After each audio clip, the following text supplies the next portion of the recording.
Yes, good morning students. आप सब अच्छे होंगे। मैं आपको आज अपने रिसर्च मेथडोलॉजी से एक टॉपिक के विषय में बताना चाहती हूँ, जो है डाइजेशन, जो आपको बनाना है इस बार भी, जैसे हमने पिछले साल बनाया था। तो स्टूडेंट, सबसे पहले आपको उसमें क्या लेना होता है, एक टॉपिक लेते हैं आप, और बहुत ही गहन मंथन के बाद आप एक टॉपिक लेते हैं। टॉपिक लेने के बाद आपने उसका लिटरेचर रिव्यू का अध्ययन करना होता है। ये लिटरेचर रिव्यू क्या है? ये लिटरेचर रिव्यू है साहित्य का पुनर्लोकन।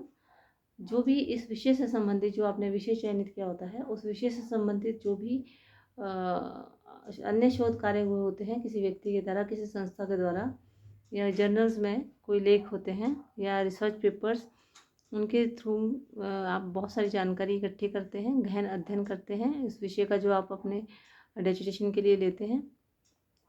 और फिर उसके बाद जब आप इतना उस विषय का इतना व्यापक अध्ययन करते हैं, तो आपका जो दृष्टिकोण है उस विषय के प्रति बहुत ज़्यादा व्यापक हो जाता है। और जब आपका दृष्टिकोण व्यापक हो जाता है, तो आप क्या करेंगे, आपको पता चल जाता है कि उस विषय के बहुत सारे जो आयाम थे, उनमें से किस आयाम पे अभी तक काम नहीं हुआ है, और उसी को हम अपना शोध अंतराल कहते हैं, यानी कि रिसर्च गैप क्या है उस विषय में। उसके पश्चात रिसर्च प्रॉब्लम की हम बात करते हैं। रिसर्च गैप जब आपको पता चल गया, तो वो जो गैप है, रिसर्च गैप यानी शोध अंतराल है, उसी में से आप एक अपनी शोध समस्या का भी चयन कर लेते हैं, जिस पे आप अध्ययन करेंगे। शोध समस्या लेने के पश्चात आप अपने रिसर्च ऑब्जेक्टिव डिसाइड करते हैं, यानी शोध के क्या उद्देश्य रहेंगे। विद्यार्थी, जब भी आप अपने शोध के ऑब्जेक्टिव डिसाइड करें, बहुत कम आप ऑब्जेक्टिव लीजिए, 3, 4 या 5, मैक्सिमम 4 ऑब्जेक्टिव बहुत हैं, मतलब आपके डिसर्टेशन के लिए।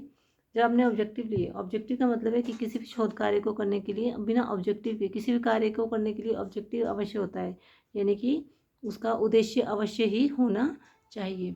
उसके पश्चात जब ऑब्जेक्टिव आपने ले लिए, उसके पश्चात आप रिसर्च हाइपोथेसिस डिसाइड करेंगे।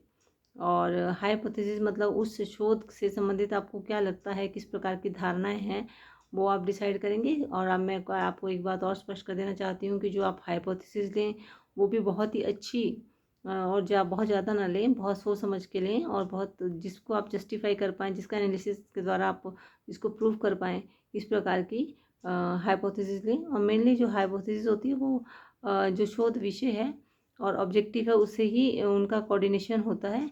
उसके बाद जो अगले आप स्टेप हमारा होता है, वो रिसर्च मेथडोलॉजी, यानी शोध की प्रवृत्ति। हम जो शोध कार्य करेंगे, उसमें शोध प्रविधि, मेथडोलॉजी क्या अपनाएंगे।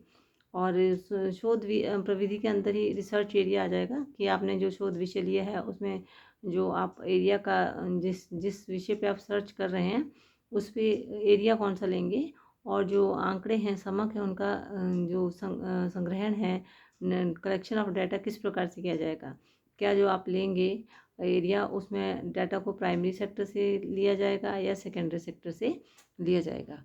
और प्राइमरी सेक्टर से आप जानते हैं कि वो मौलिक आंकड़े होते हैं, और सेकेंडरी सेक्टर में किसी भी संस्था के द्वारा या किसी व्यक्ति के द्वारा ऑलरेडी आंकड़े एकत्रित किए गए होते हैं अपने उद्देश्य के लिए, लेकिन आप अपने शोध कार्य के लिए वहाँ से आंकड़े ले लेते हैं।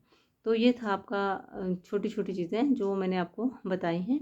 सबसे पहले तो है कि टॉपिक आपने लेना है, दूसरा है कि लिटरेचर रिव्यू का गहन अध्ययन करना है, फिर रिसर्च गैप का पता कर लेना है आपने कि रिसर्च गैप क्या आया। उसके बाद जब आपको रिसर्च गैप पता चल जाए, रिसर्च प्रॉब्लम, और उसके बाद रिसर्च ऑब्जेक्टिव डिसाइड करने हैं, रिसर्च हाइपोथेसिस बनानी है, और research methodology, research area, data collection, primary data और या सेकेंडरी डाटा है, और किस प्रकार से डाटा को एनालिसिस करना है। डाटा का एनालिसिस किस प्रकार से होगा, कौन से आप टूल्स उसमें यूज़ करेंगे, और अंत में निष्कर्ष जो जो एनालिसिस होगा, विश्लेषण होगा, वो किस प्रकार का होगा। तो ये छोटी छोटी बातें थी जो मैंने आपको बताई। इसके बाद मैं अगले जो वीडियो होगा, उसमें आपको ये बताऊंगी कि जो रिसर्च मेथडोलॉजी के अंतर्गत ये डिसर्टेशन आता है, तो उसको बनाते समय जो आप किन किन बातों का और भी ध्यान रखेंगे, क्या क्या रूल फॉलो करेंगे, उसका फॉर्मेट क्या रहेगा, वो सब जानकारी मैं आपको दूंगी।